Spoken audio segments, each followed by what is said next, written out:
and welcome back to another episode of I'll Tell You When You're Older. Hello there. How are you, honey? Good. Trying to get back into the swing of things after a 36-hour quick travel. Very quick travel, I know. but Being in never. LA was weird. Like, I hadn't been back to LA in a very long time. And I don't know if it was because we were there for a funeral, but like LA itself had a very different tone and had a very different vibe to it this time around. I would agree with you. It was more so like the weather felt really different to me. It was like really humid, and it's never been humid in LA before. It was humid, yeah. There was these like giant beetles that were all around that were just freaking me out. And then I also noticed like we pulled into to get a coffee. We went to like Alfred Coffee or something. And there was a line literally out the door for the coffee shop, but you had to even pay to get into the parking lot and like get a ticket validation to go to this like little strip mall that was just like a Bank of America, this Alfred Coffee, and then like something else. And I'm just like, wait, first of all, we're not waiting in this hour line that was probably Right. posted on social media, but why do I have to pay for parking in this tiny little parking spot? I that's bizarre. Usually strip malls do not make you pay for parking. Right? It's That's a very new one. weird. I do know that like LA has become this like hub for influencers too. Once people kind of like gain a following, everyone immediately congregates to LA. So I don't know, maybe Oh, that's part of interesting. it too. Maybe. Yeah, it serves its purpose. Now I'm a Washingtonian, whatever that's. Did you feel like when you were flying home, it like felt like you were coming home, like to here? Um, yeah, but also because wherever you guys are and wherever Nala and Havana are is my home. That's fair. I just know for a while, like Anthony, when we first moved here from New York, we would Yeah. fly in, and you know when you see like New York from the sky, you're like, I'm home. Well, that's a whole different thing because I Yeah. even still feel that about New York. I mean, Yeah. as soon as you see it, or as soon as I crossing the bridge from the airport and you see Yeah. the skyline, Yeah. it's like, oh, I know. yeah. He said that he So had that feeling coming to Washington now. So I thought that was really interesting when he would fly into Washington. I get it mostly in New York still. I know. That's fair. That's Yeah. fair. But today, I guess we're talking about body image. We're talking about Yes. how, like, we've spent a lot of our lives, like, worrying about our bodies. And I feel like body image suddenly feels like louder than ever. I mean, maybe not than ever. Maybe that's a little dramatic.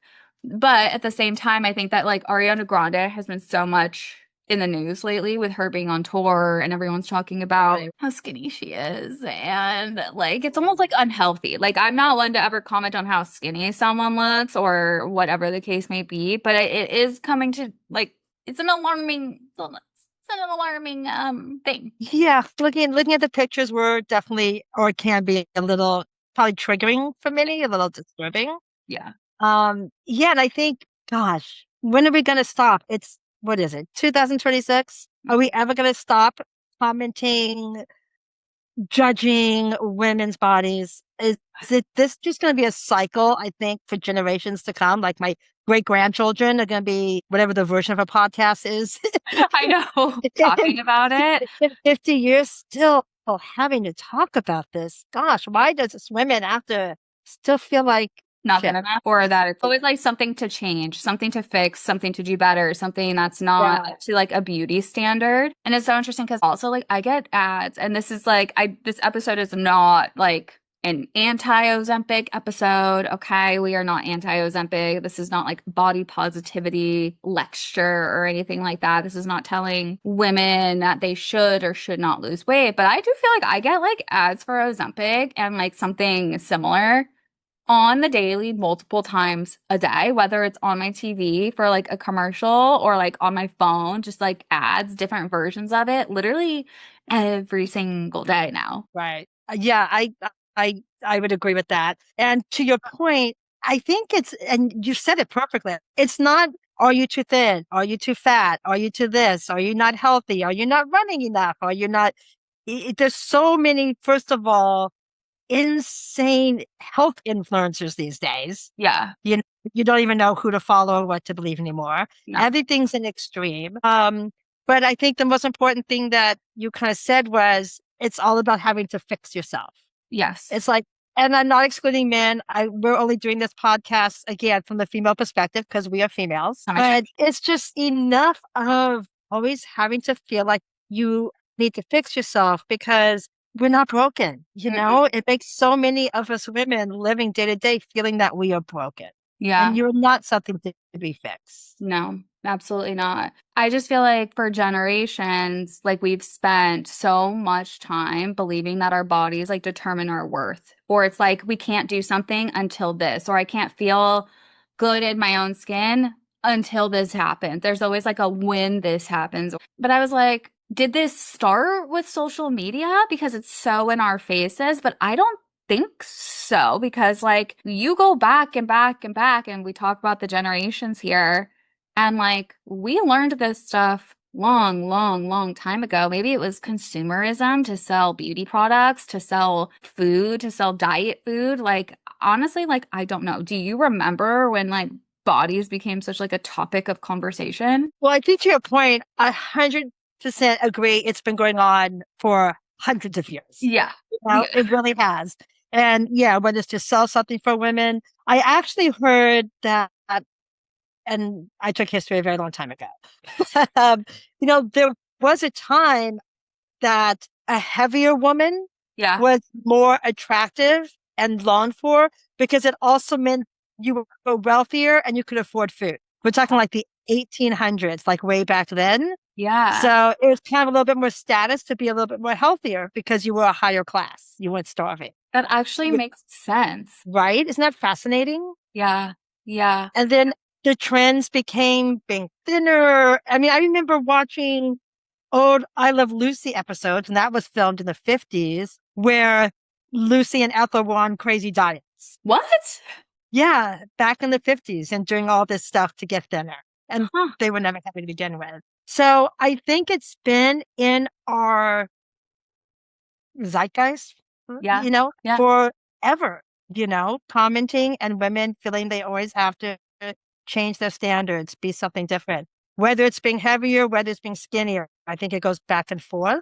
Yeah. Uh, I was born in 1961 and, in the 60s was the whole era of Twiggy, was the Yeah. big model, who was like this big. She Mm-hmm. got her name. I don't know. She got her name because she was like as big as a twig. I don't know how she got the name Twiggy, I don't but know. that was like the look. And so you had to be really skinny. And, Mm. and then there's waves, then there were times that curves were popular, even Yeah. before that, Marilyn Monroe, and her curves. Yeah. Now, who decides these? Is it fashion? Is it who's the Men. brand? Men. I genuinely think it's like the patriarchy or something that puts that out there because like you said, like there was the Marilyn Monroe and I think she had that gorgeous like hourglass type of Right. figure.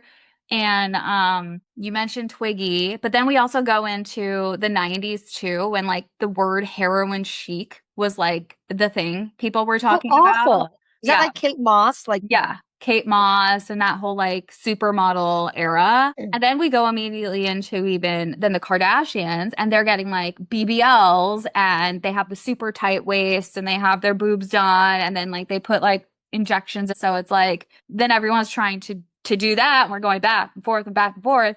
And now I we're think back for on. us non-millennials and us older viewers, if we have any of my generation, Yeah. what is BBL? BBL is a Brazilian butt lift. It's Oh, like okay, where thank you. you get like butt implants in your butt. Like you know how like Kim Kardashian's ass for a minute like literally looked like not normal? Right. That. Right. And then now they're getting it all taken out because they want to get back to now rapid weight loss and thinness and we're back to kind of like with being emaciated everywhere. Gosh, it's like, this crazy back and forth. Like, Hmm. I don't know. I think some of it too is maybe it's men, they do still rule fashion world. It's like they just are sitting there deciding, oh, what's going to be the look this year?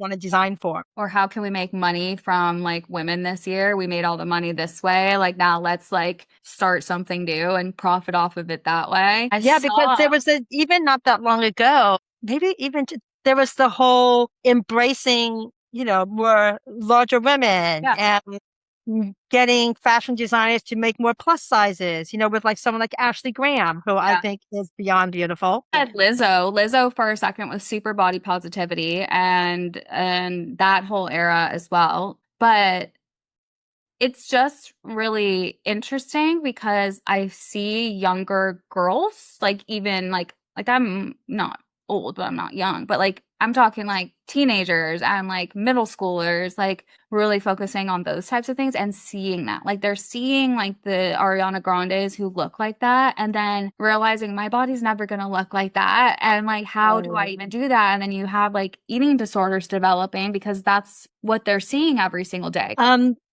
yeah, and it's tough for kids when they feel that way, and when young girls are trying for their self-esteem, Mm-hmm. and to feel good about themselves. I mean, we're here to do full disclosure stuff. I always struggled with my weight, Mm-hmm. since I was a little kid. I know. But that started because what pressure to fit in. I know you've mentioned kind of like grandma wanted to fit in so bad, and like fitting in meant looking a certain type of way, as we just discussed. Like that's what fitting Exactly. in was. Yeah, yeah, yeah, definitely. She wanted that perfect looking everything family. She never really struggled with her weight until later in life, maybe after her kids. She was always very thin. She was very athletic. She was a dancer. Yeah. She was young, and I don't know which side of the family I took after, but I did not get that. I was a little heavier as a kid, but when I look back on the pictures now, I'm like, maybe you were okay. But mom put me on my first diet. Gosh, it was before we even moved to Beverly Hills, so I had to have been maybe 7, something like that. Being put on a diet at 7, it's almost like, how do you even explain that to a 7-year-old? Yeah, I didn't get the same portions or the same food that like Christy was getting on his plate. What? Yeah, and yeah, it was obvious I didn't look correct or what they wanted or what she wanted. Well, you put correct in, I say quotes, because like what's considered Yeah, correct, yeah, exactly. you know? So it was a constant battle. Yeah. Like my best friend, she was like, I mean, she was a stick. She was like this tiny little thing. It's very, very hard having a best friend who was like a size 0. And she had the long, straight blonde hair down to her tushy. I did not. Mhm. I mean, we could not have been more opposite. And yeah, I would compare myself to her, and that was difficult. So I knew something was different. Yeah. Do you think you would have done that if it wasn't ingrained in your mind, like that you were different? And do you think you would have even compared yourself if grandma wasn't kind of putting that in your mind that you are different? Or was that something that you consciously picked up on your own without someone in the back of your head telling you? That's a really good point.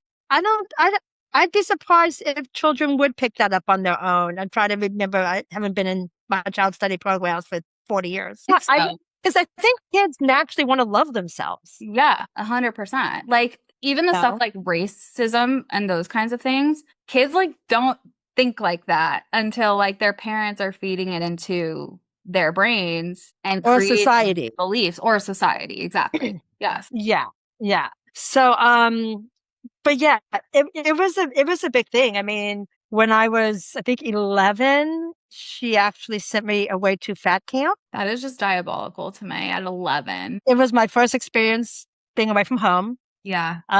It was down at UCSD, one of the San Diego colleges, universities. And I totally remember the drive down there. I mean, I was sad. I was leaving home for the first time, but it was kind of like right before middle school. Maybe it was like the summer between 6th and 7th grade. I don't know, forget how I draw it, 11, 12. Yeah.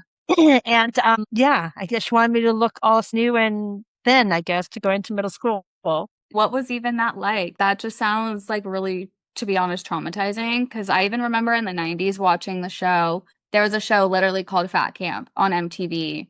And the kids would have to like weigh in front of someone. And like the guy there, if they didn't lose weight, they'd be like, oh, you're down, not down 2 pounds. If you don't lose, then you're going to have to go home. Yeah, we had to do that too. We had to weigh, like in the cafeteria, everyone had to weigh.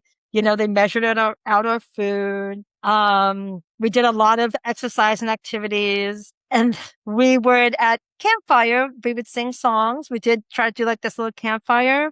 But I'll never forget one of the songs we sang was, "We all live in a fatty ratty camp, a fatty ratty camp, a fatty ratty camp.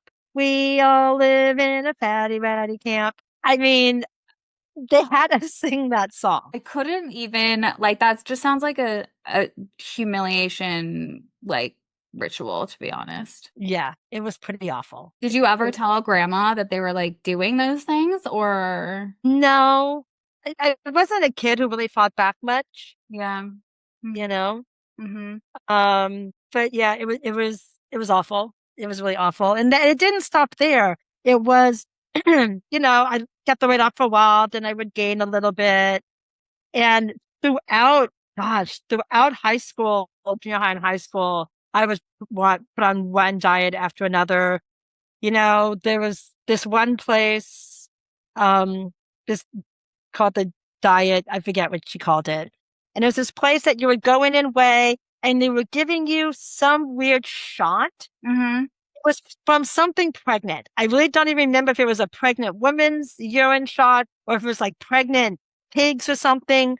But it was a shot that had to do with pregnant urine. It was one of the crazes back then. You can actually look it up, probably we could find out. But I would have to like write down my food. I'd get weighed. I'd get my shots. That is actually crazy. So I did that. I did that one called the Diet Center, which later, funny enough, I ended up working for when I lived in New York. You did. But it almost then became, because, Grandma and I had our issues. We weren't always that close. Yeah. In my child's mind, it almost then became how mom and I communicated was all about weight. Mm-hmm. That was the Yeah. one thing we like to talk about and have in common. So then you felt With like that. you had to almost lean into that to be able to have a relationship with her. Correct. And in hindsight, and through a lot of therapy, I see that now. Well, yeah, like I You help my know. clients kind of like put together those same pieces too. But like most, I mean, like body image stuff, I just always wonder if it's get passed down from generation to generation because obviously we Yeah. hear our parents talk about weight and we hear our parents talk about themselves and how they feel about themselves. And it's almost kind of like we start to believe those things as well as kids. Yeah, 100%. And I think that's where I know I have struggled, often with, as we said in the opening, about feeling like I wasn't good enough, I was broken, and so I need to be fixed because I was getting a message from a very young age that I needed to be fixed. Yeah, yeah. How have you worked through that to this day? Like, I mean, that seems like a Have really I? good question. I don't know. That's what I'm saying. Like, I don't know if you ever can because it's still so in our faces all of the time. Like, even moments where I'm like, I feel like I have a really good relationship with my body, it's something different. And then I have to almost reevaluate and really come back to myself to be like, do I have a good relationship with my body? Like, Right. why am I questioning this? And it's like, I find stable ground for a second, but then I'm right back to being like, oh no, I need to like look a certain way. My clothes don't fit right. And da da da da da. Like, it's always, I don't even allow my body to have the flexibility of fluctuation. Yeah. How do you get over that? I think, it's still something I still work on. I mean, Yeah. I don't think it's interesting now in my career. I am working with women around this. My career is health and coaching and helping people with that. So I don't think that's a mistake. It's because it's something I've had to work on my whole life. And I think it does follow you like with your esteem and in all your relationships. And then your mind plays with you because I didn't really date much at all. And for many reasons in high school, I went to the all girls school. I think we mentioned that in an episode before. Yeah. And then for some reason, and I was still always a little heavy and, college, you put on those 15 to 20 anyway, because all Yeah. you're doing is drinking beer. Right. And then when I went to New York, it was the strangest thing. Literally, after being in New York, I was like 3 months in. I will never forget this really crazy moment. I looked in the mirror. I'm like, what the fuck is that? I had just naturally lost like 25, 30 pounds. I hadn't even tried. Yeah. And I was the thinnest I'd ever been. And I think I was walking. Uh-huh. You walk obviously everywhere all day in New York. Yeah. I wasn't really eating. I used my refrigerator for storage. Yeah. Right. You don't cook in New York. Like Carrie kept her sweaters in her oven. Exactly. You don't have a fridge full of food in New York. Yeah. So I would eat meals, and half the time the meals were just going out for wine and appetizers, Right. So, and it was just natural. And I was also so happy and freed. I was like, my first years in New York were my happiest times of my you Well, I know? was gonna say, like, I almost wonder if it was obviously, yes, the contribution of eating differently and walking everywhere, but like your environment matters deeply too. Yeah. When you leave situations or relationships or homes that hold this like crazy unhealthy energy, and you're surrounded by people who Yeah. project all of the unhealthy habits about ourselves or make us feel bad about ourselves, once we leave, it's kind of just like you shed the weight and the energy of everything that you were surrounded by, and it's almost like you get a whole new start over. So I even think that that was so much less even about like the weight and more so you just feeling like free. Yeah. No, you're probably right. Yeah. And Mm, I know throughout, later I, I kept that off just naturally for a really long time. And then once I was in a relationship with your dad, I even kept it off after I got married until things started going south with your father. yeah, yeah, And I think I used food to soothe again. I went back to that habit. yeah, yeah.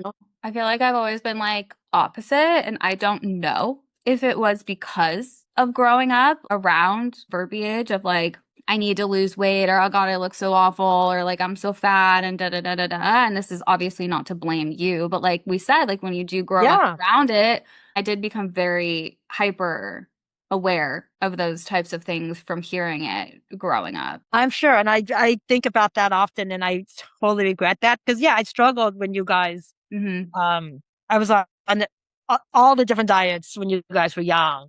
Yeah. But I think that was I, like the thing in the 90s too. Like everything all of a sudden became like diet this and diet that, like, and diet crackers. They were like the 100-calorie packs. And then like the little diet spray salad dressings that everyone would have. Like that was right. also marketed to us on a consumer level. That's true. That's true. Yeah. So I'm sure it trickled down to you guys,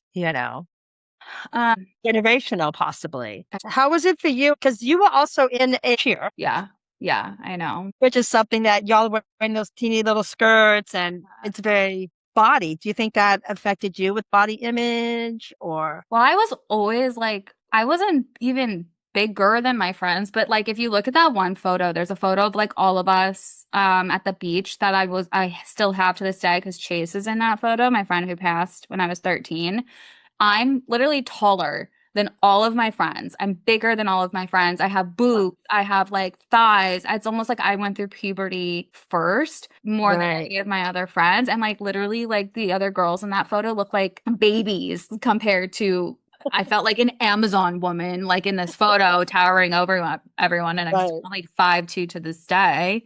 So like I always felt bigger than my friends growing up. So then when I did get into cheer, I obviously thought that because like you have people who are flyers. And if you're not a flyer, that means you're not small enough to be put up into the air and you have to be Right. a base and hold these people. But I don't think I got really, really bad with it until I started dating Kyle, to be honest. Like, because he made that one comment, like I said, that stuck with me because comments people make shape us, like how your mom Right. would make comments and other people make comments. Like you told me I let myself go, and I was literally only like 19 at the time. Like, how could I have let myself go? But that just like really put it in my brain, that my body had a lot to do with him not choosing me. Yes. 100%. Hmm. I think that's a big thing for women. Yeah. Yeah.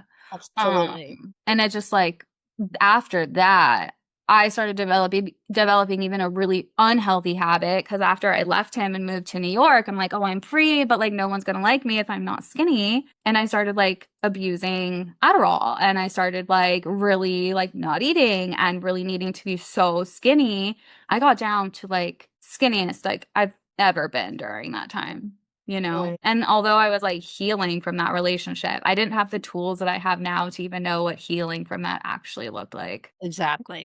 Yeah. I don't know where we go from here Well, with I think it's what's the out there commenting. society wise. Well, I think it's the constant being a topic of conversation and commenting on people's self and their bodies. Like, I even still think in our family sometimes it's a thing. Like when I would see Poppy he would comment, "Oh, you look too skinny. Oh, you look too this. Oh, like you're too skinny." And I'm just like, "Okay, but if I put on that weight back, you're gonna also tell me that I look too big and I need to lose Right. weight." So it's like, what determines it? Is it just, yes, I know people make comments out of good intentions, but you have no idea how someone's going to internalize those comments. As you're seeing now with Ariana Grande, like I don't even know what's probably going through her brain because, like, I think she's clearly sick, whether it's an actual health thing, whether it's an eating disorder, but the whole world is talking about her body. And look, can you imagine that? No. I mean, poor thing, you know? I mean, that really breaks my heart. Um, I could see her closest friends, you Yeah. know, maybe having an intervention because maybe it's like when someone is, you see them destroying someone with alcohol or drugs, you intervene. Yeah. Um, Mm. but it's not for the world to be talking about her. I mean, that's traumatic. It is. It really is. That is really traumatic. It's just always being evaluated. I feel like it's just always, whether it's your skin's not good enough. Well, my hair's not good enough. Oh, I need to do this. Like, I feel like the other day I was like looking at myself and I'm just like, I feel like I'm constantly just worried about something different in myself every single freaking day. Right? I mean, Yes.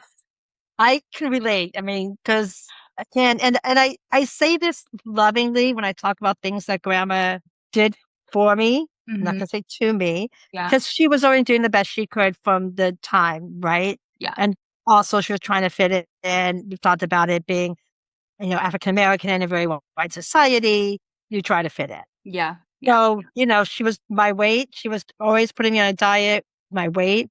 From the time I was also about 7 or 8, she started taking me to get my hair straightened and relax. No.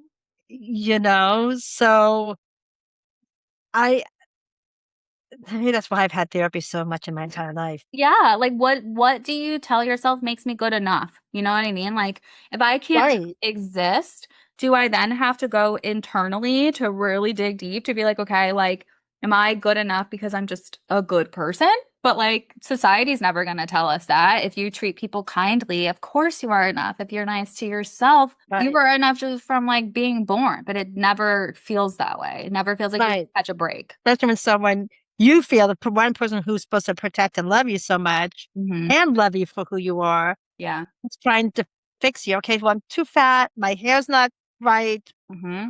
What is right? I You know? know. I mean, what would you have wanted to hear at that time from her? Like, would You're it have per made a you're difference? yeah, you're perfect and you're beautiful just the way you are, I know. you know? Mhm. That's why I love, love, love, she doesn't get enough press anymore. She's kind of taken you don't see her as much, but the singer India Arie, I love her. oh, I mean, her music just, you know, she has all about "I love my hair," Hmm. you know, all that kind of stuff, and she just did made such strides for young Black females, you Yeah. know, that, oh, her work is just amazing for Oh, accepting yeah. yourself just as you effing are. I know. I like the content that I do see of even like white moms who have like black babies and they'll like learn how to do their daughter's curls and really Yes, uplift them to make sure they know that they're beautiful exactly the way that they are, not try to change it to make themselves feel more comfortable with doing their child's hair and those types of things. right.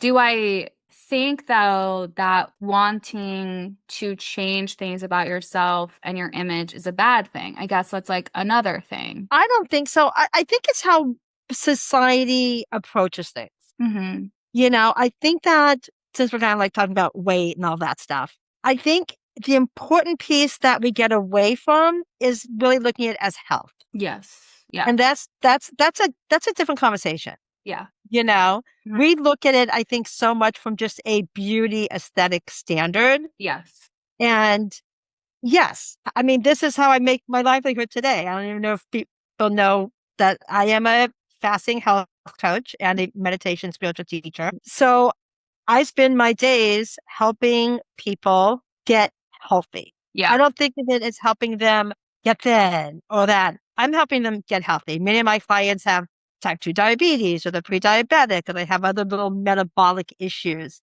Yeah. Yes, the weight is attributing to that, Right. but that's not the the impetus is I don't go in and talk, oh, well, let's get you down to a size 4. Right. Yeah. You Yeah. know, let's look at your labs, let's look at your health. Let's see where you need to be from a health standpoint. Right. Yeah, 90% of the time that means they are going to have to lose some weight. Yeah. That's just Yeah. the reality. Hmm. Yes, being overweight can put some serious issues on your organs, your heart, etc. Yeah. But don't come in from being healthy, not because I want to look like XYZ. And that's okay too. I mean, I have clients whose goal is to, we all want to look our best, right? Of Because course, when we yeah. do look our best, we feel our best. Yeah. But that can't be, for most people, your only goal and reason. Yeah. Yeah. Whenever I have clients who that's the only thing they come in with, they're not as successful. Really? And so, yeah, so I put them through, because their why may be, I want to look good for this vacation. Yeah. Yeah. Yeah. And that could get them to that vacation, but then everything comes back. They don't maintain that. Yeah. So I work with them to come to their real why. Right. And that's this exercise called the 5 whys, Hmm. where you first write down your first why. Mm-hmm. And a lot of times that can be kind of surfacey, I want to look hot, something like that, which Yeah. again is important. I'm not downplaying that. We all want to look great, I right? want to look good naked. Last time I checked, I want to look good naked. And like, yeah. hell Exactly. yeah. But to achieve some of these goals, you need to go into deeper than that. So I'll have them do the first why, and then I'll say, so challenge that. Why? Hmm. Why do you want to look Why do you hot? want to look good? Yeah. They put that why. And then they do that about 5 times. Mm-hmm. And by that fifth why, it's usually really emotional Mm-hmm. and deeper. And that gets them through those hard times to stay the goal. Yeah. You really get to put why. And when I first had to do this, I was bawling by the fifth why. I bet. Did it come back to some of the stuff we were just even talking about with grandma and stuff and fitting in? A little bit, but really it came back to you kids. Mm. It came to that I want to be healthy. I want to hold my grandbabies. I don't want to ever be a burden on you guys Mm-hmm. to get the dementia, to get these other diseases that come from some of these health issues. I know. And now one of my whys is as I get these grandkids coming, I want to be that grandma in the 90s dancing on the dance floor, embarrassing my grandchildren at their wedding. I want to be doing that when I'm 95 and I little know. Kane gets Mm, married. I You know. know, I know. but I think that's what we need to help people with, Yeah. Right. going to those reasons and making them feel empowered and making you feel good, not just making you have to fix yourself to look a certain way to be loved or accepted. I agree because I don't think that there's like anything wrong with wanting to lose weight or build muscle or take Ozempic or wanting to feel healthier or wanting to feel stronger. But like you said, the why matters so much. And I just, I want to see people care more about how they feel in their bodies than anything else. But I know that's such a hard place to even get to begin with because we're so bogged down by the other stuff. It's like, how do you understand that the important part is really just like feeling healthy? And I just don't, I think that society and also sets us up for failure with that as well. Whether it's making us have to work the 9 to 5s, you get in your car, you sit in traffic, you sit at your desk all day Right? fucking long, you get back True. in your car, you sit in traffic. Then by the time you get home, you're so freaking tired, you don't want to get up. You don't want to go and do anything. You just want to sit more. So like your blood circulation is not good. Your mental health becomes not good. And so then it all just sits inside of our bodies. And then the food they feed us, that never helps us either because it's pretty much poison at this point. So it's like Exactly. they're just all setting us up to not be healthy and to have no energy and to feel lethargic all day. And instead they're like, but don't you want to look good? Don't you want to look good? Don't you want to look good? Exactly. Exactly. No, that's true. I think society is definitely not on our side. We can do another whole episode about our food Yeah, in exactly. America and Yeah. that. But yeah, and we don't learn these things. Schools don't teach these things. I don't even think does PE still even exist? I don't even know what these Yeah. schools even do anymore. But yeah, it's sad, and we should be teaching all of us Mm-hmm. to just love ourselves and to do the best we can. And there's this doctor named Will Cole. He's also like in that functional world, and he has a line. He says, "You can't heal a body that you hate." Well, Something like that. yeah. I mean, but that goes And back it's so true. It starts with your work, even, loving 100%. ourselves in every way. Right. And I think that's also though, like you have to define what loving yourself actually means, right? Like, okay, what does loving yourself mean? And a lot of people, when I ask them that, they're just like, oh, well, I don't know, doing this and like, taking time to relax and, pouring into my cup. And I'm like, yeah, that's all great and everything. But like loving yourself also means like respecting your body. It means not talking shit to yourself every single day, telling yourself you look bad. Respecting yourself means putting good food in your body and wanting it to Yes. feel good. Loving yourself means like doing the things that Accepting yourself. exactly. Like accepting like this may be just how I am and I'm healthy though. Like look at my blood work. Like this is me. And maybe loving yourself means just like I don't even know anymore. I think we've lost the plot on even what self-love means. That's really true. Almost maybe because it's become another saying, Yeah. It's like a but they buzzword, speak like narcissist. exactly. It's a lot about self-compassion, which is Uh-huh. really difficult. Oh, that's a tough one. Oh, Well, I always wonder like we can show so much compassion to other people, but like why is it so hard to show that same compassion to it's ourselves? so hard. When I first started working with a coach at the company where I work with, poor thing, I feel she's now one of my closest friends, and I feel so bad because she tried to get me to read this book by Kristen Neff on self-compassion. Hmm. It took me like a year to even like get to And this. that's weird for you because you read like a book a day. I know, but that topic was, I mean, I'd be like, okay, no, no, no. Why? It's just a tough one. Learning to give ourselves the compassion we give to others for many people is so difficult because we think we have to be tougher than that. We're stronger than that.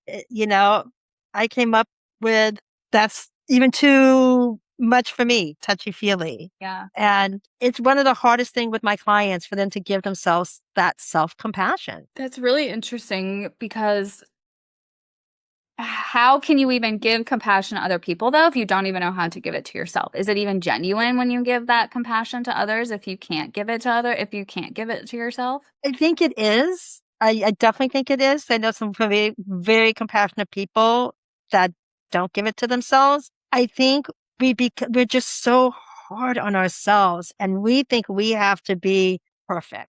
Okay, we can look at others and say it's okay for them not to be perfect. Right? But for some reason, I think so many people feel like they have to be perfect. And Brene Brown talks up a lot about it. She has like great lines on it. Of course, I can't think of any of them right now.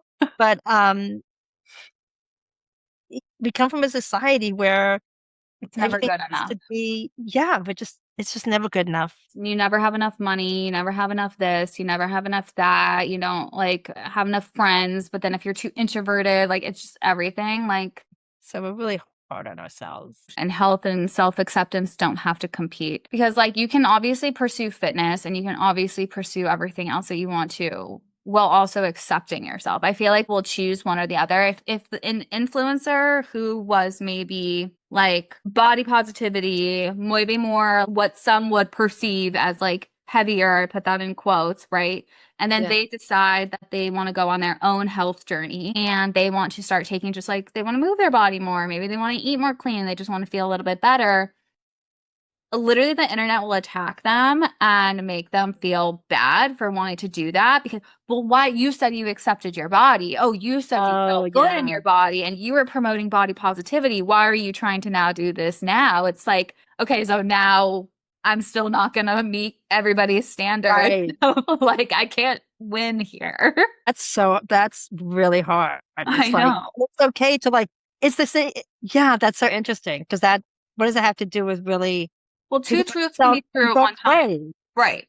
Like two truths can be true. Like I can love Yes. my body and I can feel good in it, but I can want to feel better. Or I can like maybe not Yeah. like this about myself, but I can still accept that this is okay to like have a body like this, but I want to just feel better. Yeah. Why can't two truths be true? Exactly. And I think it does go back to like when you asked me something about like almost how do we get there, but that's not exactly what you said. It's really believing that each of us is whole and perfect and loved, and that is your birthright. Hmm. Hmm. That is, you were born perfect. You were Yeah. born perfect. And a lot of, what couple of things really switched my whole thinking around this. One being when I found, more my spiritual path and with that. And there's this mantra, aham prema, which means I am love. Mm-hmm. It's my tattoo Oh, she's tatted up, guys. right here, aham prema. And I did this challenge of working with that mantra for like 60 days. Yeah. And it really shifted something. It's Mhm. like, if you truly believe that your essence, your soul, you are love and pure love, that's just who you are. What do you think would change if women measured health differently? Like if we measured it by being stronger, if we measured it by getting better sleep or having more energy, like you said that you wanted to have, or better mental health, like confidence is not tied to a number. And if I have to preach that from the rooftops, I will, because I went Right. shopping the other day and I tried on probably like 4 different pairs of jeans that were all same sizes and they all fit fucking different. Why? Isn't that crazy? I know. I Uh, know. It literally does not make any freaking sense. Not And helping like, the cause. it used to send me into a whole spiral. I would like go into Zara and I would have to get like one of like the biggest sizes. And then I would like go into Abercrombie and it was like one of the smallest sizes. And it was like, this literally makes no sense. I could see why we're all so fucked up about it. Wouldn't it be amazing if they just didn't have any sizes on the clothes? You Literally. could pick one and just try it on. Oh, well, this is the one that fits. Yeah, exactly. You just do like that trick where you put them around your neck and you're like, okay, let's go. But everyone's so focused on a size and on a number or the number on the scale or whatever the case may be. Like we're measuring our health and our worth by the wrong things. 100%. 100%. So what Yes. would change, do you think, if we measured it correctly? Do you think like we would become more empowered and we would be able to realize who we all really are capable of becoming as women and men would feel very threatened by that? That'd be nice. I mean, I think that's kind of true. Because otherwise we're always striving for that other thing. mhm, mhm. We're I mean, striving to become that size 4, to become that 105 pounds, to become this. How about where we are right now? yeah, yeah. You know?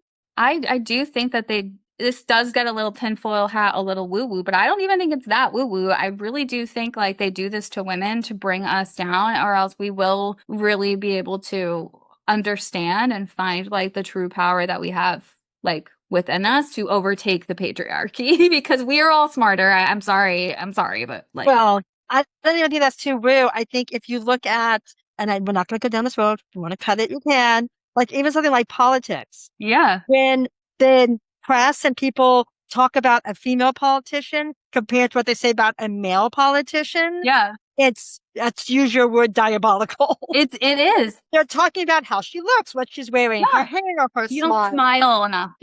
Exactly. If they said that about if they judged our current leader Who on one shits thing they would himself. judge a woman about, Yeah. I mean, come on. No, Forget just his brain, even just his demeanor. Yeah. Yeah. yeah. How he literally So got like a vagina hanging from his neck. Like, and no one can talk about that. And like, but he can talk about Caitlin Collins' smile till he turns blue. What is the only comeback he has is about women's looks. And I really do think that it is a part of it. I really do think if we were to really, if we were to really understand, like, we are so much more than just what we look like on the outside, we would take over and their little egos can't handle that. I have to agree. Think about it this way. Like, I saw a girl make a post the other day about like how the way a woman smells is so like talked about and so marketed, like our pH levels. And like some men will be like, well, I don't want to like go down on you because like you smell. Like that's been like a conversation. There's products to help women smell better down there. I'm sorry. But like, why isn't that like that for men? Because last time I checked, y'all don't smell fucking good either.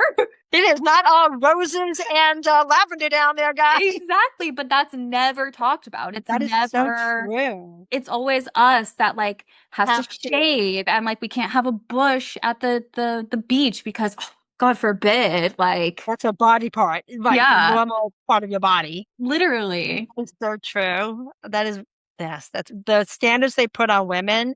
And that probably even going back to what we started with, those standards have been put on women since the beginning of time, I know. right? I know. So, I yeah, I don't know. I could go on and on for days about how I think that like the men in charge are trying to. always keep us down. Mhm. Yeah. Yeah. What do you hope that like future generations believe about their bodies? I would hope that they really would embrace again what I said before, that not even just women, everyone Mhm. would understand that you're perfect and more importantly, you are enough Mhm. just the way you are. Yeah. And you have been since the moment you took your first breath. Yeah. Mhm. It is your birthright. Yeah. And showing Truly. yourself some compassion Yeah. to know that like your body is going to change. I've like had to learn that too. I really struggle with my body changing, like any change. Like I just really struggle with that deeply, which is why I think it's not the whole reason why I debate getting pregnant and having kids, but it's definitely a part of it. It's definitely a piece, you know, like, but it's hard to also accept like we will change through age and through stress and through grief and through pregnancy and illness and healing and life. And it's just like maybe the goal isn't to keep chasing whatever body happens to be trending. And maybe the goal is instead to build a relationship with your body that doesn't disappear every single time the trend changes. Exactly. And the reframe a- about our bodies and like what made me think about, I mean, me you having babies, that's a whole nother podcast episode. But I think that's real. I don't think you're the first woman who has been concerned about that. Will Yeah. my body change? And you know what? Yeah, Hmm. it's It going to does. change.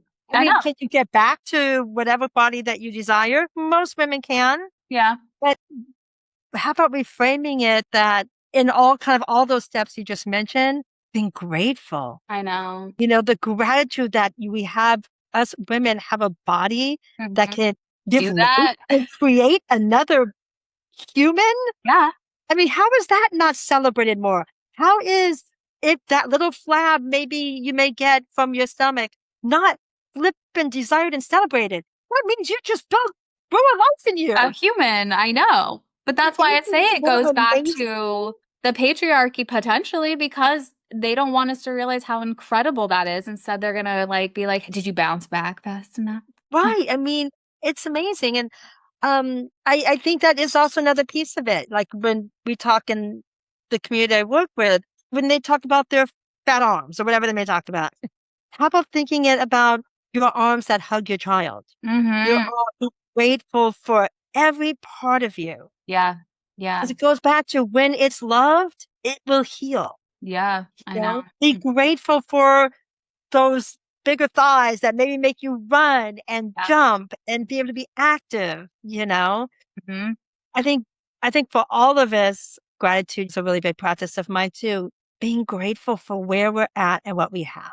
I know. Of Not saying settling for that if you want to change, course. being grateful for every stage of the process. Yeah, even being grateful for the opportunity. If I do want to change, I can change. If I want to, Yeah. like, what do I want to focus on? If I need more energy, okay, I can do that for myself. I will gift that to myself. If I want better sleep, I'll gift that to myself. If 100%. I want to feel better in my clothes, okay, maybe I'll just buy a new pair of jeans that actually fit instead of forcing myself to buy Right? something and like hold on to the old stuff instead of just letting my body do what it needs to do and like just trusting Right. yourself in the process. But I Yeah. think it's going to take so much unlearning and then relearning for so many people that it's just, I think it's one of those things that I think our brains just like are a little tiny bit broken about it for uh, Yeah. because it's so in our face all of the time that we just have to be able to focus on what we have control over. And that's just choosing how we want to feel about ourselves and showing ourselves that compassion that, okay, if I do change, why am I changing? What is going on? And what can I do to just like find peace within that change myself? So, 100%. And that's why I love things like finding that why, because if you're doing it for someone else, you're not going to do it. right. Yeah. You No. know, And even with if you do any do it, it's change, not going to last. right? With any change that that stands, Yeah. you Anything. know, and just yeah, again for women and I don't want to exclude men, but I have to speak from female perspective. You know, just, you're okay. We're And all okay. quiet the noise for a second. Also, if you realize the noise is getting to you, like you do have control over that too. Like you can quiet the noise. You can scroll less. You can surround yourself by, people that make you feel good and uplift you, and like, choose your environment wisely, because that also has a lot to do with it as well. If you're in a negative relationship, okay, maybe you need to reevaluate that. Maybe that's contributing to why you also Yes. feel like shit and or treating your body like shit. Where you live, what you're doing, where you work, all these different things are contributing That's factors. true. Absolutely. Yeah. I mean, how many times, almost like, what I was saying, how many times does that change when you surround yourself that help you feel bad? Mhm, There's a reason that the last year of my marriage to your dad, mhm. I literally gained 50 pounds in 1 year. Right, because he made you 1 year. bad. Yeah. I mean, if that's not so, and that was the impetus when I left. I woke up that morning, I Mhm. looked in the mirror, I said, "Who the fuck am I?" Yeah. And I literally went and packed 2 kids up and left to go to grandma's that same day. But Mhm. that's not a happy human. That's No. you have to look at what is going on in your Right. whole But world. you also choosing to pack up and leave and make that decision was you showing yourself love in that moment. So if you want to talk about like self-love, it's also showing yourself that you can do those things and choosing to do those things, right? It's just like, because you know that that's going to be a hard thing to do. But Anthony's best advice, but my least favorite, is choose your hard, because both are going to be hard. So it's just like which one Right. helps you actually progress in the right direction and feel Yeah. better. Yeah, exactly. Exactly. So, Well, if anything you take away from this, just remember that your body doesn't have to stay the same. Like you are allowed to grow stronger, you're allowed to lose weight, you're allowed to grow weight, you're allowed to recover, you're allowed to age. I'm trying to accept all of my gray hairs without plucking them out. And you are allowed to evolve. And, just make sure that the choices that you make come from that place of self-respect and not trying to earn your worth by what's going on in our bodies. 100%. 100%. Yeah. And try my mom's exercise with the 5 whys if you guys are trying to figure out what's going on, right? Like write down your first why and keep going deeper. Write down 4 more. And I know you might not think that you can, but you can if you try. Exactly. Yeah, it takes when I do that exercise, or I talk to my clients about doing it, it's just take some time. I put on my Hertz music, Yeah. just like do some writing.